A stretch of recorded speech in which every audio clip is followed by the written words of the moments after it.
Hari ini kita akan belajar kembali kebenaran firman Tuhan. Bapak Ibu, buka bersama saya di 2 Timotius pasal yang keempat, mulai ayat yang pertama. Di hadapan Allah dan Kristus Yesus yang akan menghakimi orang yang hidup dan yang mati. Suatu hari, segala sesuatu yang kita lakukan, yang kita kerjakan, yang kita perbuat, yang kita katakan, yang kita pikirkan, semuanya, apapun itu, suatu hari kita akan mempertanggungjawabkan di hadapan Tuhan. Di hadapan Tuhan. Tanpa terkecuali. Semua orang harus menghadap Tuhan dan mempertanggungjawabkan dari semua apa yang dikerjakan dan dilakukan. Hari ini kita bisa melakukan segala sesuatu yang kelihatannya untuk Tuhan. Bisa kelihatannya itu baik, kelihatan di luarnya. Padahal di dalam hatinya itu busuk dan jahat.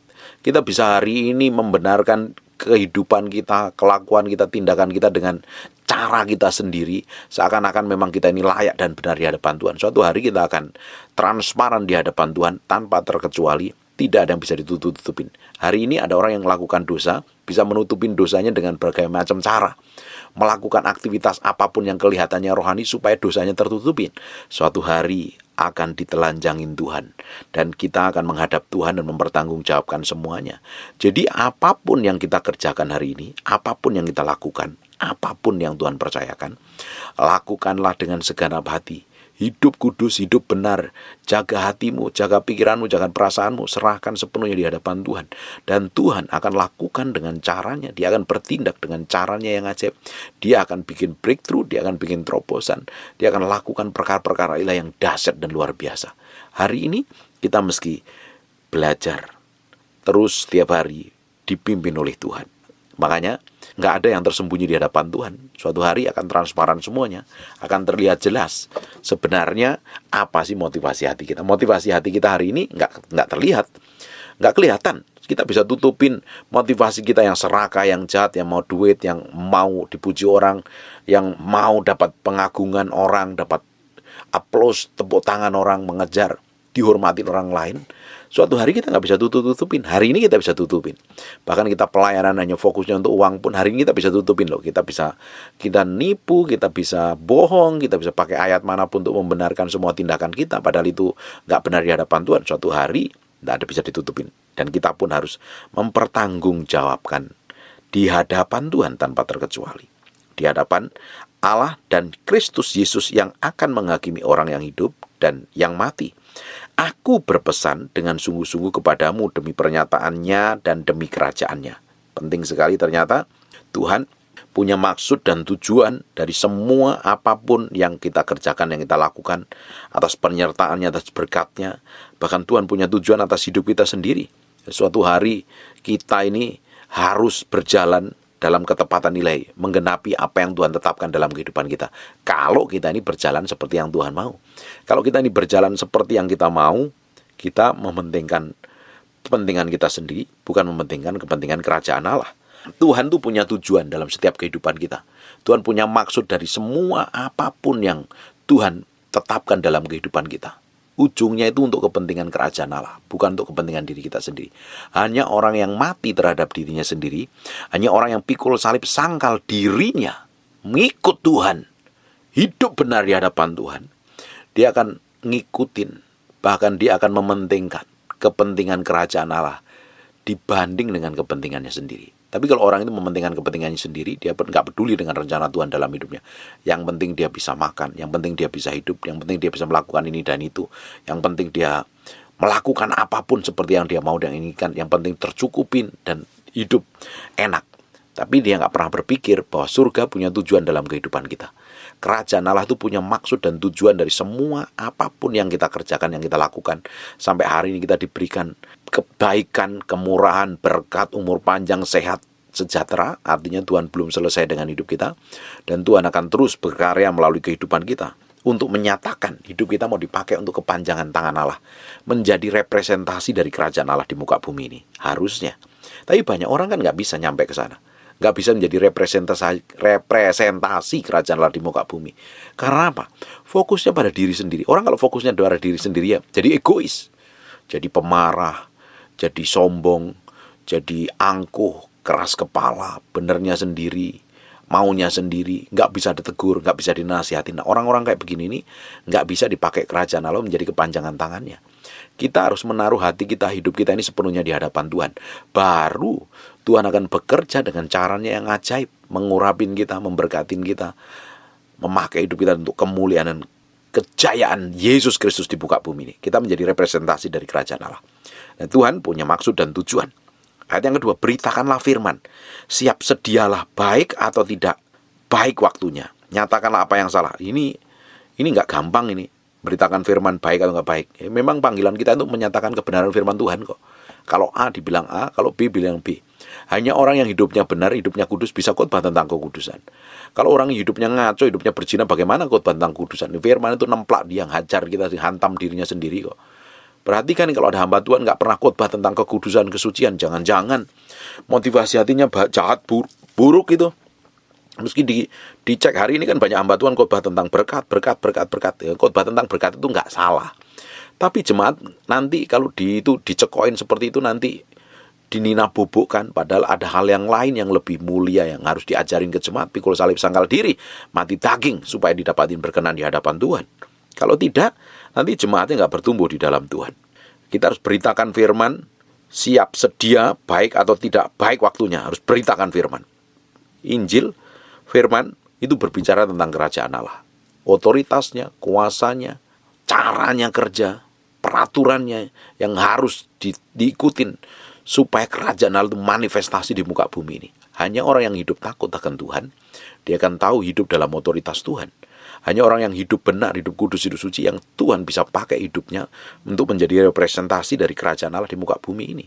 Bagaimana mungkin kita ini menjadi orang yang bisa dipercaya Tuhan, menjadi representasi dari kerajaan Allah, tapi hidup kita itu ngaco, hidup kita itu ngawur, bertindak semaunya sendiri, seenak perut kita sendiri.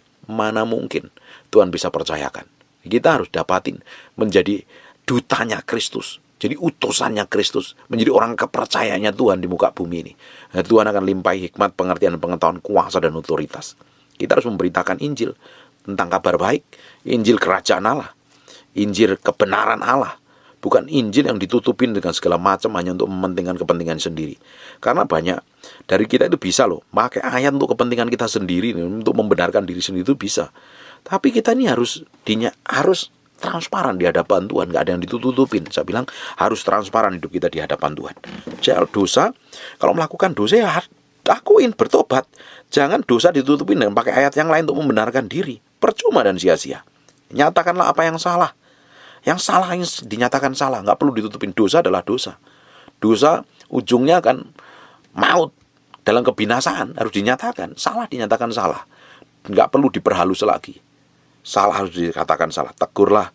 Kalau yang salah ya berikan tegur, dinasihatin dengan segala kesabaran dan pengajaran, bukan dengan kekerasan. Banyak orang memanipulasi pengajarannya supaya jadi pengikutnya banyak, ngikutin, ujungnya diambil keuntungan dari itu. Buat apa? Kita ini hamba Tuhan bukan cari penggemar. Kita ini bukan hamba Tuhan bukan cari pengikut. Semua jemaat harus ngikut Yesus, jadi penggemarnya Yesus, bukan penggemar para pendeta. Buat apa ngemarin pendeta? Pendeta banyak kekurangan dan kelemahannya. Kita harus ajarin jemaat mencari Tuhan, bukan nyari pendeta. Pendeta itu masih perlu Tuhan kok. Tapi kita harus ngajarin jemaat bertumbuh dewasa di dalam Kristus, nyari Tuhan, hidup benar dalam pengajaran. Kita ajari mereka hidup kudus, hidup benar, hidup takut akan Tuhan, supaya mereka dipakai untuk kerajaan Allah, jadi kepanjangan tangan Allah di muka bumi. Bukan malah dibodoh-bodohin, nggak ngerti apa-apa. Hamba Tuhan harus mengajar kebenaran apa adanya. Salah dinyatakan salah, dosa dinyatakan dosa, pelanggaran dinyatakan pelanggaran, najis dinyatakan najis. Jangan ditutup-tutupin segala macam cara untuk membenarkan dirinya sendiri. Padahal kalau kita ini membenarkan diri kita sendiri, tindakan kita sendiri pakai ayat firman Tuhan, hati kita itu jahat loh di hadapan Tuhan. Ini kita mesti tahu ini. Ayat yang ketiga, perhatikan baik-baik. Karena akan datang waktunya, orang tidak dapat lagi menerima ajaran yang sehat. Wah, memang diajarin tentang hidup kudus, dipikul salib sangkal diri. Oh, bukankah Yesus sudah tebus semua? Kita tinggal nikmatin. Oh, kamu nggak pikul salib sangkal diri, hidupmu dikuasain daging. Hidupmu akan ditolak Tuhan. Orang nggak bisa mau nyangkalin dirinya. Ngikut Tuhan itu, Yesus sendiri ngomong, kalau mau ikut aku, kau harus pikul salib sangkal diri loh. Kalau nggak layak ikut aku. Orang kalau nggak memikul salib sangkal diri, mati daging. Diagingnya akan ngontrol, mengendalikan. Orang-orang model kayak begini, kalau diaging kita itu nonjol, mengendalikan. Begitu rupa. Nggak bisa dengar kata pendeta, tersinggung, sakit hati. Nggak cocok dengan isi hatinya. Loh, kalau engkau dengar firman yang saya sampaikan ini tersinggung, wah, saya malah bersyukur. Itu artinya firman itu benar-benar tembus sampai kedalaman batinmu itu. Tapi kalau engkau tersinggung dan respon hatimu benar bertobat, puji Tuhan. Tapi kalau engkau tersinggung, dengar apa yang saya sampaikan memang keras, apa adanya, dan kau tersinggung, sakit hati, kesel, gak mau dengerin saya, kamu yang bodoh. Kamu gak akan terima berkat Tuhan. Memang saya gak cari penggemar, saya gak harus paksa orang dengerin khotbah saya. Kalau engkau diberkati, dengerin. Kalau gak diberkati, gak usah dengerin. Cari pengkhotbah yang lain, gak masalah. Saya dipanggil Tuhan untuk memberitakan firman apa adanya, tanpa dimanis-manisin. Saya ngomong apa adanya. Firman dinyatakan firman, kebenaran dinyatakan kebenaran, kesalahan dinyatakan kesalahan. Tapi kita harus pakai hikmat tentunya kalau negur. Bukan sembarangan, nanti malah nyakitin orang, malah kepahitan. Kita itu harus ngomong firman itu apa adanya. Apa yang saya sampaikan ini, this pure firman. Saya pingin semua orang yang dengerin apa yang saya sampaikan ini bertumbuh dalam Kristus. Engkau dewasa di dalam Tuhan. Engkau ngerti kebenaran, praktek hidup kebenaran, dan hidupmu didapatin melakukan setiap apa yang Tuhan mau dalam hidupmu. Tepat seperti yang Tuhan kehendaki. Baru hidupmu akan powerful, memiliki dampak, otoritas, dan kuasa yang luar biasa sekali. Jangan malah cari ngumpulin pendeta. Pendeta ini bagus, dengerin khotbahnya. Kamu dengerin khotbah pendeta, kalau hidupmu nggak berubah ya percuma, buang-buang tenaga, buang-buang waktu, buang-buang duit itu. Kau dengerin firman harus berubah. Saya berdoa orang yang mendengarkan firman yang pada sampai itu, hidupmu ambil keputusan untuk berubah, cintai Tuhan, mengasihi Tuhan. Amin. Kalau dengerin firman yang saya ngomong keras sedikit aja banyak protes. Khotbah kok pendetanya galak, pendetanya keras. Dengerin baik-baik ya, dengerin baik-baik. Setan itu akan hajar kamu lebih keras dari sekedar dengerin khotbah saya loh. Setan akan tipu kamu, setan akan binasakan kamu, setan akan tipu daya dan hancurkan kamu lebih keras dari sekedar kamu dengerin khotbah saya. Makanya kita itu butuh Tuhan, kita perlu Tuhan, kita perlu dengar firman yang murni supaya hati kita itu dikuduskan, dibersihkan seperti yang Tuhan mau. Nih, karena akan datang waktunya, nggak tahu nih hari ini udah datang belum? Kayaknya sudah datang. Atau nanti juga bisa. Karena akan datang waktunya orang tidak dapat lagi menerima ajaran yang sehat. Nggak bisa. Terlalu keras. Saya maunya yang baik-baik saja. Kamu malah ngawur nanti. Kita harus terima kadang memang makanan keras. Bayi itu butuhnya bubur. Kalau kamu makan bubur terus, kamu kayak orang sakit tuh. Di rumah sakit itu nggak ada yang dikasih steak tuh. Ya ada sih kayaknya rumah sakit yang dikasih steak. Dikasih nasi goreng tuh nggak ada. Oh ada juga sih. Tapi rata-rata kalau orang sakit, rata-rata dikasih bubur. Kamu makan bubur terus lama-lama pertumbuhanmu nggak sehat. Kamu sekali perlu makan nasi goreng, makan nasi steak, makan empal, makan rawon, makan soto, makan pecel yang pedes, perlu makan bakso, makan mie. Semua makanan yang enak-enak kita makan. Supaya apa? Pencernaan kita kuat.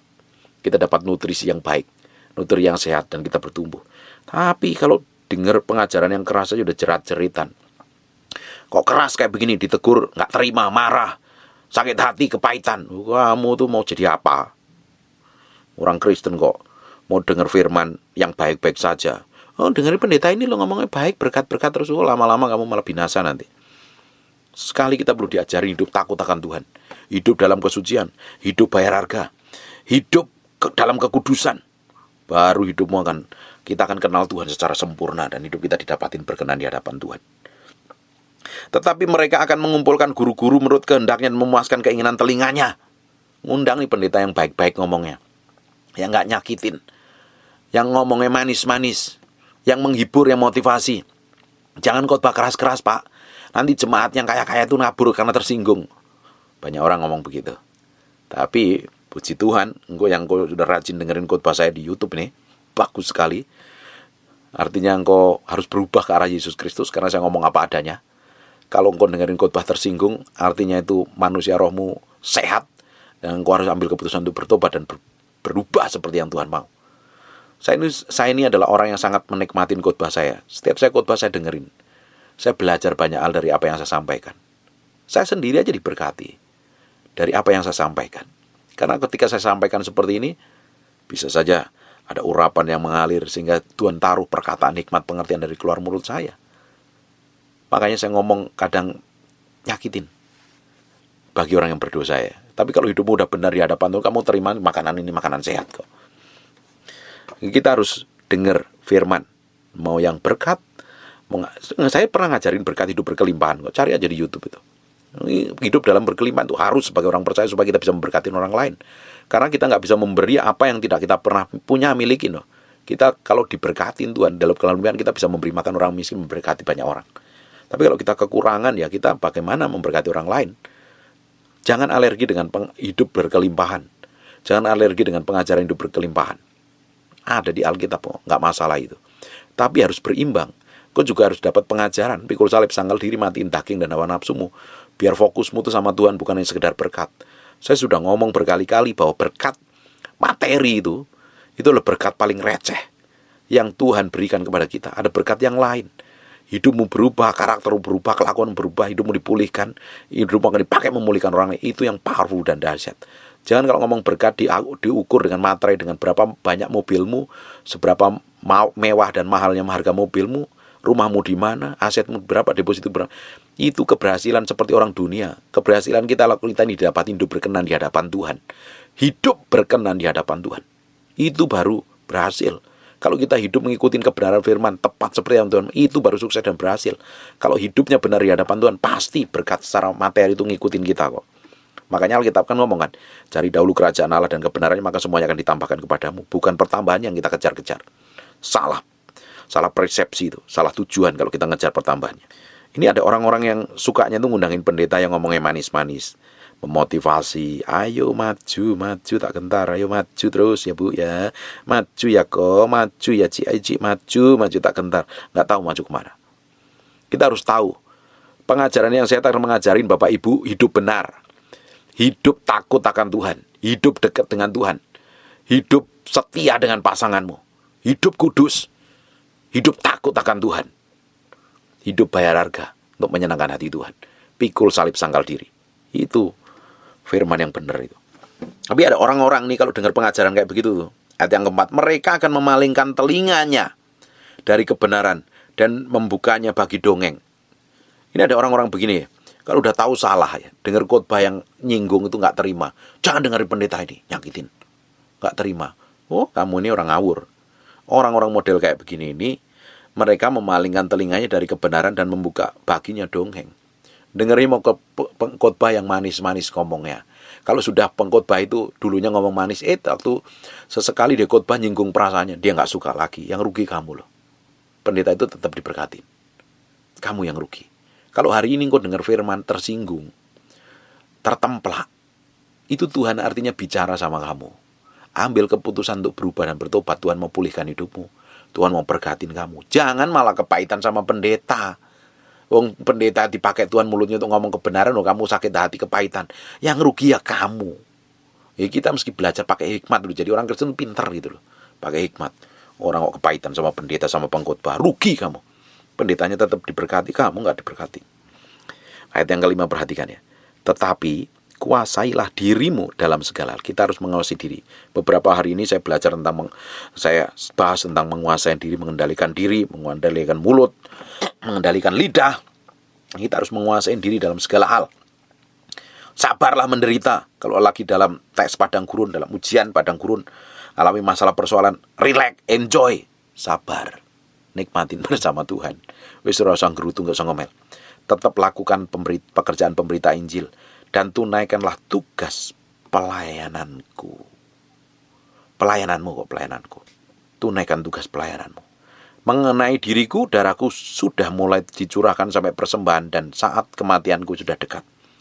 Aku telah mengakhiri pertandingan yang baik. Aku telah mencapai garis akhir dan aku memelihara iman. Ini Paulus, ini powerful nih, memelihara iman sampai garis akhir. Makanya orang yang didapati menyelesaikan sampai garis akhir nih. Sekarang aku telah tersedia bagiku mahkota kebenaran yang akan dikaruniakan kepadaku oleh Tuhan, hakim yang adil pada harinya. Tetapi bukan hanya kepadaku, melainkan juga kepada kamu, pada semua orang yang merindukan kedatangannya.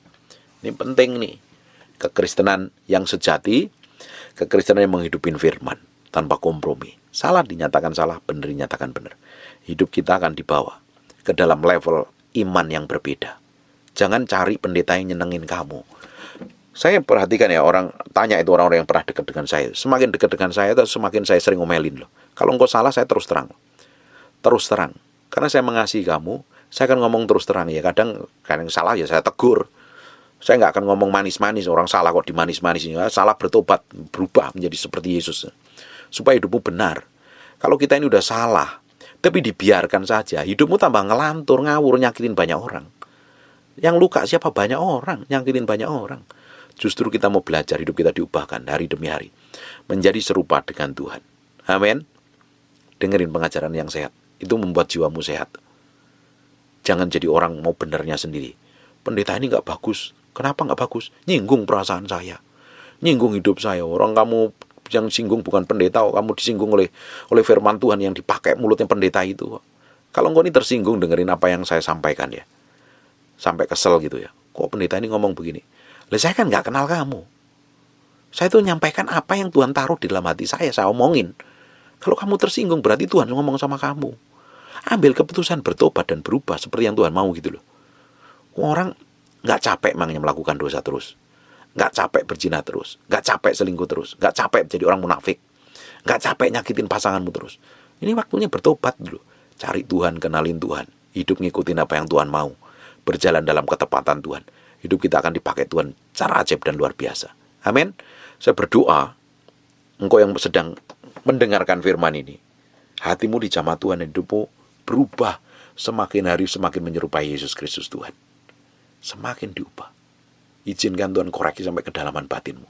Semua yang busuk, semua yang jelek, semua yang kotor, semua yang najis, minta Tuhan proses, hancurkan, remukkan, supaya Kristus nyata dalam kehidupan kita.